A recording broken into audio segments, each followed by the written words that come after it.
Finally इतने बड़े राज से पर्दा हट चुका है। राघव कौन है ये पता लग चुका है।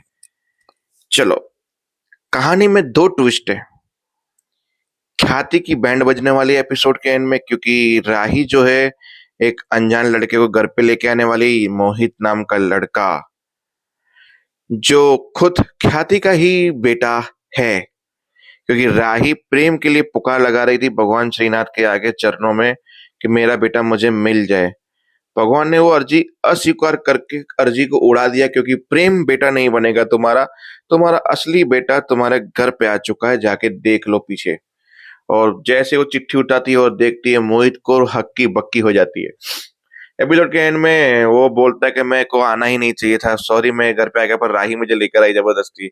इस ओके कोई बात नहीं, चलते चलते गिरता है और जाके ये कौन है, कोठारी पराग और ख्याति के पैरों में गिर जाता है, और उससे पराग उठाकर बोलता है बेटा संभाल कर। जहाँ ख्याति थोड़ी परेशान हो जाती है। इन फ्यूचर ये कोठारी निवास में जरूर दिखेगा। और वहां पे अनुपमा ने राघव को मिला दिया अपनी माँ से।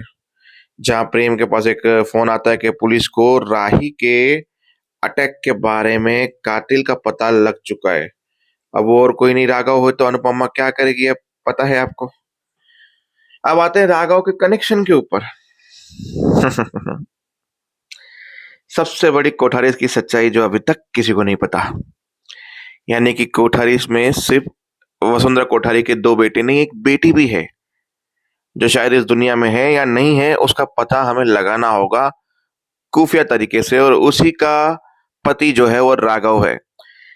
यानी कि चलो अब राघव की स्टोरी बताते हैं। राघव की माँ ने अनुपमा को राघव की स्टोरी सुनाई कि उसकी शादी एक अमीर घराने की लड़की के साथ हुई। लव मैरिज थी, दोनों लव मैरिज की। सब कुछ उसको लड़की को पता था राघव के बारे में। राघव गरीब है, ऐसी सिचुएशन में है, वो इस तरह से है। फिर भी उस लड़की ने शादी की अपने परिवार के खिलाफ जाकर। फिर बार बार उसके दोनों भाई उसके घर पे आते थे, उसको डराते धमकाते थे, समझाते थे। फिर एक दिन उसकी बीवी को उससे दिक्कत होने लगी, उसकी गरीबी से चिढ़ होने लगी, गरीबी से नफरत होने लगी। फिर वो दोनों उसको अलग करके लेके गए। कुछ टाइम के बाद पुलिस आई, राघव को उन्होंने जेल में डाल दिया मर्डर के इंजाम में। वो लड़की कहाँ गई, कहाँ है, किसी को कुछ नहीं पता। बस राघव उस चीज की सजा काट रहा है जो उसने गुनाह किया ही नहीं है, इसलिए उसको रिश्तों से नफरत हो गई है। और जेल में भी इसको ये बताया गया था कि इसकी माँ मर चुकी है, पर एक्चुअली में इसकी माँ जिंदा थी। ये राघव की स्टोरी सुन के वो जेल पहुंची, तब तक जेल से वो सबको अलविदा बोल के निकल चुका था राघव। जेलर के पास पहुंची, बोला कहाँ है, बोला अभी निकला। बाहर पहुंचा, बोला अभी यहाँ से गया। अनुपमा ने काफी समय तक पीछा किया, बीच में रुमाल गिर गया राघव को, वो ले लिया। राघव बीच में टक्कर खाते खाते बच गया, किससे, गौतम कोट से, जिसपे पराग भी था। बोला बोलो किसी के मुंह लगने की जरूरत नहीं है, चलो बैठो जमाई जी गाड़ी में। अब पराग का आवाज सुन के वो समझ गया कि ये तो पराग कोठारी है। फिर वो पराग अपनी गाड़ी लेके निकल गया और राघव जो है अपने आगे बढ़ा। फिर बोला किस लिए जीऊं, जीवन में कोई तो है नहीं जीने के लिए। जेल में रहना था, जेल निकाल दिया, ये तब किसके लिए जीऊं, मर जाता हूँ। मरने गया, अनुपमा ने जान बचाई। रुक जाओ, तुम्हारी माँ कहीं नहीं है, मेरी माँ, मेरी माँ मर चुकी है। बोले तुम्हारी माँ जिंदा है, मैं तुम्हें मिलाऊंगी। तो वो हाथ पैर जोड़ के रिक्वेस्ट करता है मुझे मेरी माँ से मिलाओ। फिर अनुपमा उसे ले जाती है, उसकी माँ के पास मिलवाती है। दोनों का रीयूनियन होता है, आरती दिए से स्वागत होता है, गले मिलते हैं, रोते हैं, अनुपमा को थैंक यू बोलते हैं। अनुपमा यही सोच रही थी कि अगर उसकी माँ जिंदा थी तो इसको इन्फॉर्मेशन किसने दी कि उसकी माँ मर चुकी है। पहली बात तो ये। राघव को फंसाया किसने, किससे राघव ने शादी की थी, ये एक अनुपमा सच्चाई के पीछे भागेगी। अब आते हैं राही के किस्से पे। जहाँ राही और प्रेम काम पे जा रहे थे तो बा ने इमोशनली रोक लिया कि मैंने पूजा रखी है आपके लिए। पर ये ख्याति और मीता को पता भी नहीं कि घर में पूजा रखने वाले हैं। पर आज के आज अभी कभी पूजा है वो किसी को नहीं पता था। तो बा ने सॉरी सॉरी बोला कि ठीक है तुम जाओ, मैं पूजा कैंसिल कर दूंगी, ये वो कोई दिक्कत नहीं, आपका काम जरूरी है। मुझे नहीं पता था कि अनुपमा बहन इतनी जल्दी काम पे बुला लेगी तुम्हें, ये वो। मतलब इमोशनल भी किया और मीठी मीठी बातें करके फिसला भी दिया। जहाँ राही मजबूरी में रुक गई, प्रेम चला गया। जहाँ माही उसके ऊपर डोरे डाल रही थी, वहां पे परी आके उसको समझा रही थी। वही टिपिकल सीन वहां पे चल रहा था। राही यहाँ पूजा में बिजी थी। पूजा खत्म करके राही जैसे ही निकली, रास्ते में गाड़ी खराब हो गई। गाड़ी खराब हुई तो एक लड़के की एंट्री हुई, जहाँ पे राही को देख रहा था और सामने से रश ड्राइविंग कोई आ रही थी, तो उसको राही को साइड पे किया तो उसको चोट लग गई। फिर राही ने उठ के उन 2 रश ड्राइविंग गाड़ी वालों को बहुत बुरी तरह से डाँट लिया। तो उसके ऊपर बदतमीजी करने आ रहे थे, तो वो लड़की को बचाने के लिए मोहित आगे आया, जो लड़का था।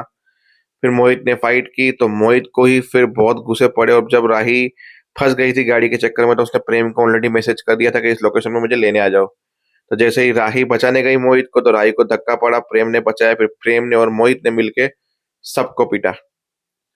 फिर मोहित चल नहीं पा रहा था, तो बोला तुम हमें हमारे साथ घर पे चलो, क्योंकि वो अहमदाबाद आज ही शिफ्ट होने वाला है और कहीं रहने के जाने वाला है, बाहर से आया था ये। तो बोला तुम अभी तक घर ढूंढा नहीं है, तो हमारे साथ ही चलो। उसने मना किया, पर बोला चलो। अभी जान पहचान भी नहीं, क्योंकि उसके हाथ पे लिखा हुआ था अकेला।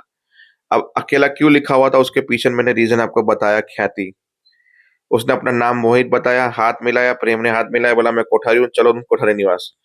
और फोटो जलाने वाला जो कल वाला सीन था, आपको पता होगा, एक इंसान ऐसे ही कुर्सी पे बैठ के फोटो जला रहा है, वो कोई और नहीं, ये अकेला यानी कि मोहित ही था, जिसने ख्याति और प्रेम की फोटो जलाई। क्योंकि ख्याति प्रेम को अपना बेटा मानती है, पर ऑलरेडी उसका एक बेटा है।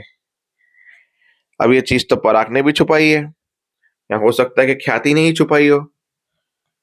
बिल्कुल, अनुपमा और अनुपमा की बेटी ने माँ के बराबर का काम किया है। राघव को उसकी माँ से मिला के अनुपमा ने पुण्य का काम किया, और यहाँ राही कोठारी निवास में मोहित को लेकर आई, यानी अकेले को लेकर आई। उसने ख्याति के चरणों में मोहित को डाल दिया, जहाँ ख्याति हक्की बक्की हो चुकी है पहले से ही। तो ये चीज तो भाई राही और अनुपमा ने कर दिखाई है कि माँ से मिलवाने का काम बेटे को। अब दिक्कत है कि कोठारी से उसे अपनाते हैं या नहीं अपनाते हैं।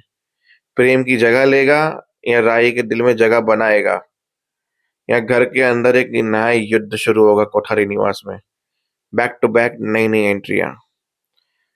अब जब अनुपमा को पता चलेगा, तो अनुपमा का जो रिएक्शन होगा राघव के प्रति, कि उसने अपनी बेटी के साथ, देखते हैं। चलो मिलते हैं कल, तब तक के लिए जय हिंद।